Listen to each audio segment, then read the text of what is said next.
Welcome back after the break. और अब मुल्क की सियासत को टच कर लेते हैं कि अभी इस वक्त बहुत से दौरे हो रहे हैं, गैर मुल्की दौरे, और खित्ते के ऊपर इसके क्या असरात होंगे, क्योंकि खित्ते की सियासत हो और जितने भी मामलात हैं उसमें आपकी देखें कि बहुत सारी पेशरफ्तें सामने आ रही हैं। एक तरफ पाकिस्तान है, दूसरी तरफ सऊदी अरब के दरमियान स्ट्रेटेजिक दिफाई मुआहदे तय पा गए हैं, जिस पर भारत ने खुलकर रद्द-ए-अमल दिया है। अब ये सवाल ये है कि इस मुआहदे से खित्ते की सियासत और भारत की पॉलिसी पर क्या असरात मुरतब हो सकते हैं। दूसरी जानिब मुल्क के अंदर बानी पाकिस्तान, आप ये कहें कि बानी पीटीआई तहरीक इंसाफ इमरान खान ने चीफ जस्टिस को खत लिखकर शिकवा भी किया है कि उनको और उनकी अहलिया पर इंसाफ के दरवाजे बंद हैं। चीफ जस्टिस ने इस खत का नोटिस लेते हुए 24 घंटों में जवाब देने का इंदिया भी दिया है। और क्या ये इंदिया इमरान खान की खदशात दूर कर पाएगा? मज़ीद सवालात जन्म लेगा इससे, क्या कुछ होगा, इस पर बात कर लेते हैं। और इसी पर बात लिए आज हमें ज्वाइन कर चुके हैं यासिर रशीद साहब। आप तजिया कर रहे हैं। Thank you so much for your time sir. सबसे पहले तो मुझे ये बताएं, जिस तरह से मैंने इब्तिदा में जिक्र किया कि पाकिस्तान और सऊदी अरब का जो मुआहदा हुआ है, स्ट्रेटेजिक बाहमी दिफाई मुआहदा, कल हमने देखा कि जिस तरह से अब इंडिया का रद्द-ए-अमल उस पर सामने आया है, आप इस चीज़ को कैसे देख रहे हैं? क्योंकि तर्जमान भारतीय वजारत खारजा ने भी सोशल मीडिया पर और एक्स पर अपने बयान जारी किए हैं और बड़ी बड़ी भड़के भी मारी हैं और कहा है कि भारतीय हुकूमत सऊदी अरब और पाकिस्तान के दरमियान एक पेशरफ्त से आगाह थी, लेकिन भारत के लिए इस मुआहदे से कौन से चैलेंजेस पैदा हो सकते हैं, ये एक बड़ा सवाल है। अच्छा, सबसे पहले बहुत शुक्रिया मुझे इनवाइट करने के लिए। दूसरा ये है कि बुनियादी तौर पे अगर आप देखें तो सऊदी अरब के ताल्लुकात पूरी दुनिया के उन ममालिक के साथ हैं जिनकी ट्रेड जो है आलमी मंडी के अंदर होती है। ट्रिलियन ऑफ डॉलर्स की इन्वेस्टमेंट है सऊदी हुकूमत की। वो अमेरिका के साथ अगर आप देखें, वो मिडल ईस्ट के साथ अगर देखें, कतर का मामला था, बहुत मौकों के ऊपर हमने ये देखा है कि कतर के साथ उनकी पेशरफ्त अच्छी नहीं थी, लेकिन रीसेंट पास्ट के अंदर उनकी जो ट्रेड्स हैं या फिर पॉलिटिकल टाइज हैं या सिफारती ताल्लुकात हैं वो बेहतर हुए।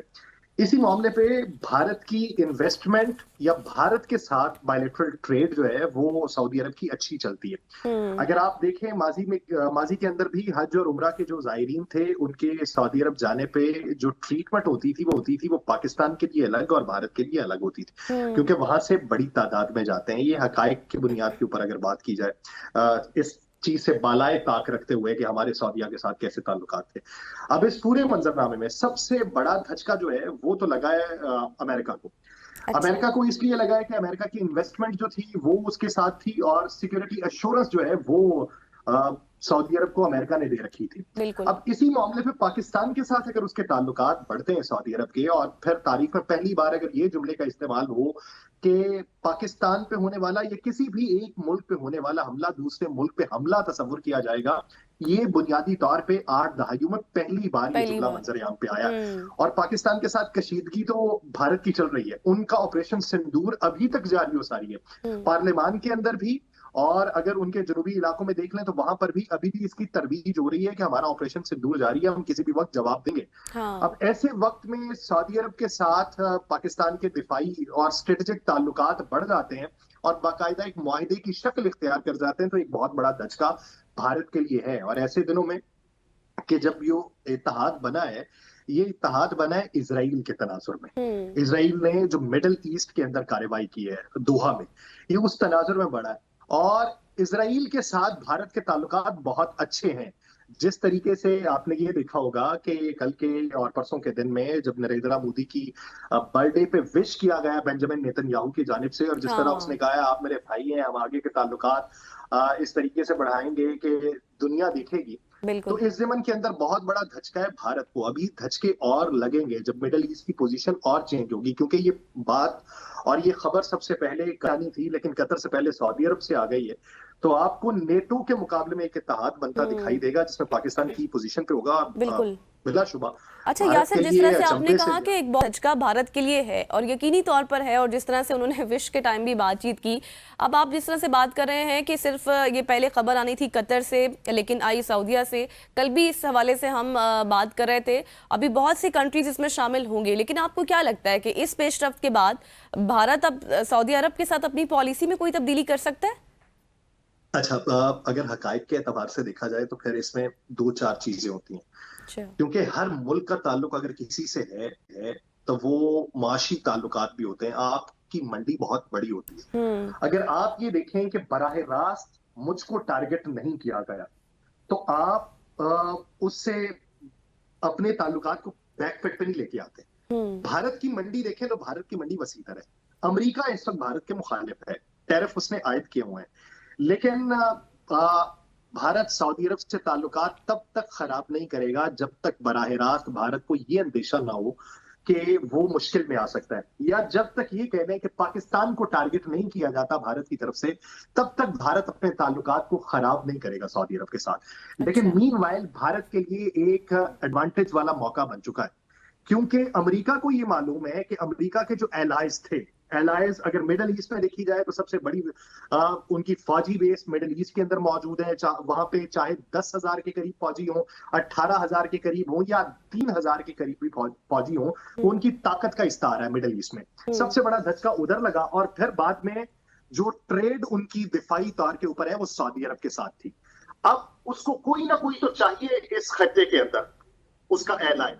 अब एक स्लीपर सेल के ऊपर जो भारत है, वो उसका एक स्लीपर सेल मौजूद है अमेरिका का। अमेरिका भारत के ऊपर फिर तवज्जो देगा। आप टैरिफ में कमी होती देखेंगे तो इस ज़मन के अंदर मुझे ये नहीं लगता कि भारत सऊदी अरब से अपने ताल्लुकात खराब करेगा। भारत हत्तुल इम्कान ये कोशिश करेगा कि सऊदी अरब के साथ उसके ताल्लुकात बेहतर रहें, ताकि उसकी जो मंडी अमेरिका की वजह से मुतासिर हुई है वो इस वजह से मुतासिर ना हो। लेकिन अब देखना ये कि भारत पाकिस्तान के बारे में अपनी पोजीशन अपनी पोजीशन किस तरह से आता है। अच्छा यासिर, चूंकि थोड़ा सा वक्त कम है, मैं चाह रही हूँ कि अब इस मामले से निकलकर मजीद और भी बातें डिस्कस की जाए।